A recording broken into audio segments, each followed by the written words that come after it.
Hello students, आज का हमारा टॉपिक है डाइलेक्ट्रिक कांस्टेंट।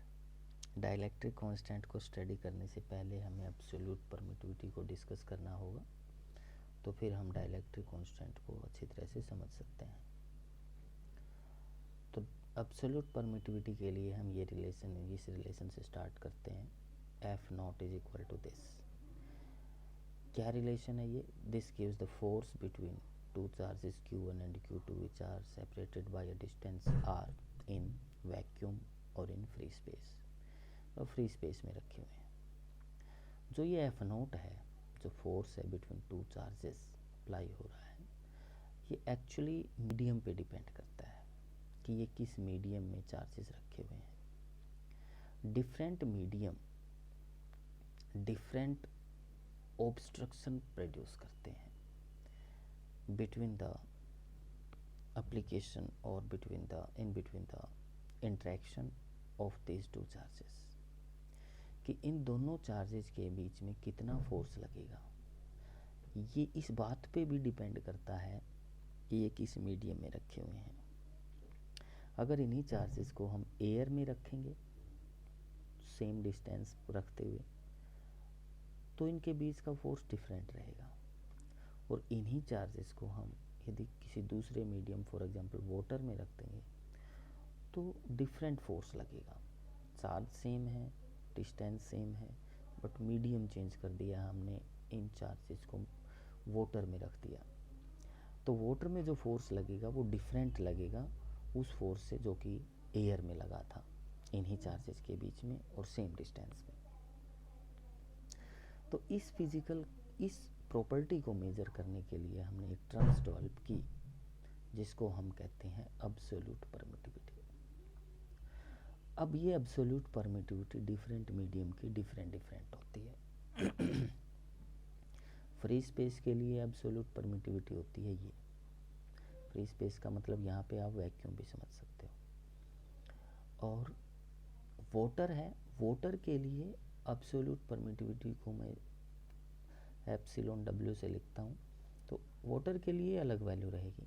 वाटर के लिए इसकी वैल्यू आएगी 81 multiply 8.854 into 10⁻⁻12 newton inverse coulomb square metre inverse square, ये रहेगी वाटर के लिए। अब एक्चुअली जो एप्सिलॉन मापता है, जिस फिजिकल क्वांटिटी को ये मेजर करता है, वो परमिटिविटी नहीं होती, एक्चुअली वो ऑब्स्ट्रक्शन होता है। ऑब्स्ट्रक्शन, रुकावट। मतलब अगर ये एयर में ये चार्जेस रखे हुए हैं, तो इनके बीच में जो फोर्स लग रहा है उसमें ये एयर रुकावट पैदा करेगी, और वो रुकावट मेजर करने के लिए हमने ये फिजिकल क्वांटिटी डेवलप की है। मतलब इतनी रुकावट पैदा करेगी ये। और यदि इन्हीं को हम वाटर में रखते हैं तो इतनी रुकावट पैदा करेगी, मतलब वाटर ज़्यादा रुकावट, ज़्यादा ऑब्स्ट्रक्शन पैदा करेगा। बट हमने इसको नेम एब्सोल्यूट परमिटिविटी दिया है, तो आप ये कह सकते हो कि absolute permittivity of free space ये होती है और एब्सोल्यूट परमिटिविटी ऑफ वाटर ये होती है। तो अब आप समझ सकते हो कि एब्सोल्यूट परमिटिविटी का मीनिंग क्या है। एब्सोल्यूट परमिटिविटी एक्चुअली मेजर करती है कि कोई पर्टिकुलर मीडियम टू चार्जेस के बीच इंटरेक्शन में कितनी रुकावट पैदा करता है। That is the absolute permittivity of that medium. अब सपोज करो हम वाटर की एब्सोल्यूट परमिटिविटी को डिवाइड कर देते हैं वैक्यूम या फ्री स्पेस की एब्सोल्यूट परमिटिविटी से, तो इसकी वैल्यू जो आएगी वो आप देख सकते हो 81 multiply this divide by this आएगी। तो कहने का मतलब ये है कि इसकी वैल्यू 81 आ जाएगी यदि आप इनको डिवाइड करोगे तो। और इसको हम बोलेंगे dielectric constant of water. इसको dielectric constant of water बोलेंगे। तो इसी टाइप से हम किसी भी मीडियम का डाइलेक्ट्रिक कांस्टेंट निकाल सकते हैं। ये डाइलेक्ट्रिक कांस्टेंट ऑफ वाटर है और इसकी वैल्यू होती है 81। आप डाइलेक्ट्रिक कांस्टेंट ऑफ मेटल भी निकाल सकते हैं। तो कोई भी मेटल लेंगे, फॉर एग्जांपल हमने आयरन ले लिया, तो iron divided by absolute permittivity of free space, और इसकी वैल्यू आएगी इन्फिनिटी। इसका मतलब ये हुआ कि जो मेटल है वो इंट्रैक्शन बिटवीन टू चार्जेस के लिए इनफाइनाइट ऑब्स्ट्रक्शन प्रोड्यूस करती है, इनफाइनाइट ऑब्स्ट्रक्शन प्रोवाइड करती है, मतलब बहुत ज़्यादा रुकावट पैदा करती है उन पे लगने वाले फोर्स पे। So this is about the dielectric constant. इसको हम डाइलेक्ट्रिक कांस्टेंट बोलते हैं और इसको रिलेटिव परमिटिविटी भी बोलते हैं।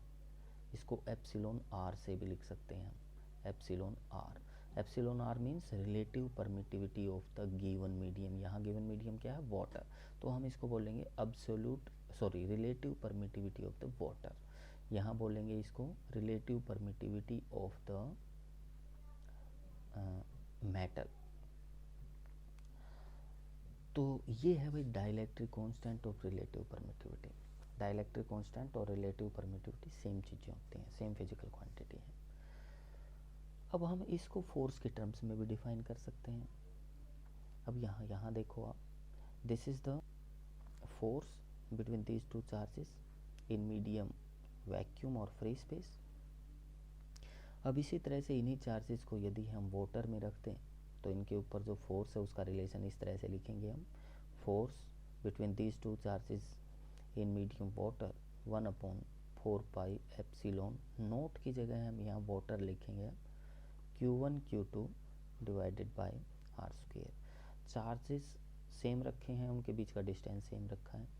अब यदि हम इसको डिवाइड कर दें, जैसे आप यदि इसको आप डिवाइड कर दो, F0 divided by FW divide करो, डिवाइड करके देखना आप, तो आप पाओगे कि इसकी वैल्यू आएगी epsilon W divide by epsilon not.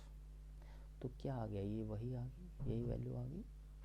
तो हम इसको K से लिख सकते हैं, डाइलेक्ट्रिक कांस्टेंट फॉर वाटर। ये वाटर के लिए है। तो हम डाइलेक्ट्रिक कांस्टेंट को इस टर्म्स में भी डिफाइन कर सकते हैं, रेशो ऑफ द फोर्स के टर्म्स में भी और ratio of the absolute permittivity के टर्म्स में भी।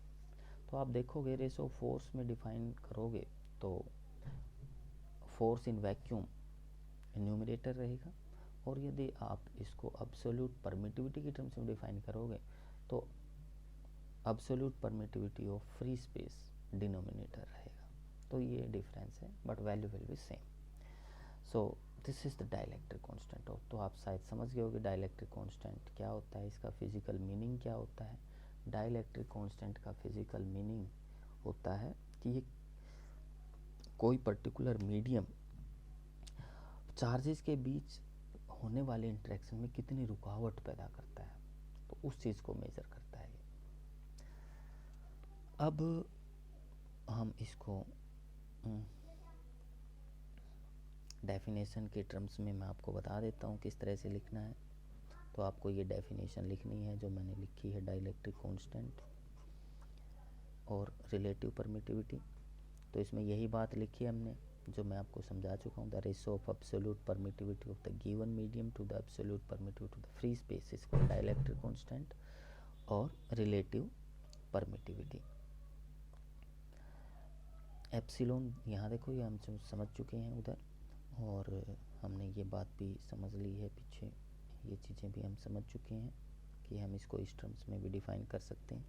वहाँ F0 की जगह में हमने FVAC लिखा है, वैक्यूम। तो बातें वही हैं जो हमने डिस्कस की हैं।